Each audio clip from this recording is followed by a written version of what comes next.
আসসালামু আলাইকুম প্রিয় বন্ধুরা, সবাই কেমন আছেন?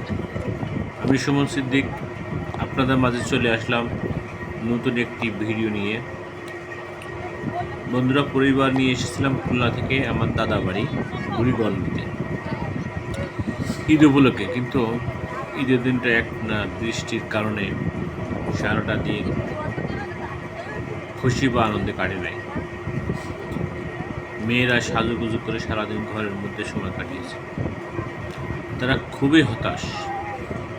তা আজ অর্থাৎ ঈদের পর দিন একটু ঘুরতে বের হলাম। আমাদের যাত্রাপথ ছিল মুন্সিগঞ্জ থেকে ট্যুরিস্ট বোটে করে সুন্দরবনের কোল ঘেঁষা সরু নদী দিয়ে, যার এক পাশে ছিল সুন্দরবন, অন্য পাশে লোকালয়।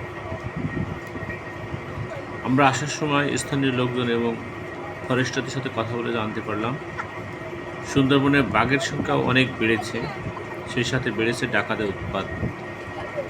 কিন্তু একটা খুশির বিষয়, ডাকাতের দল কখন ট্যুরিস্ট বোটের কাছে আসে না।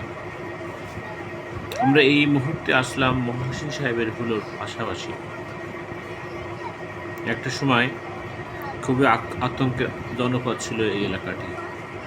সুন্দরবন থেকে প্রায় হিংস্র বাঘ লোকালয়ে এসে গৃহপালিত পশু পাখি, গরু, ছাগল, এমনকি কুকুর ধরে নিয়ে চলে যেত। সন্ধ্যার পর এলাকার লোকজন খুবই কমই বাইরে বেরোতো, প্রয়োজন ছাড়া তারা বাইরে বেরোয়। একটা আতঙ্কের সময় পার করতো তারা সবসময়। আজ সেই সময় আর নাই।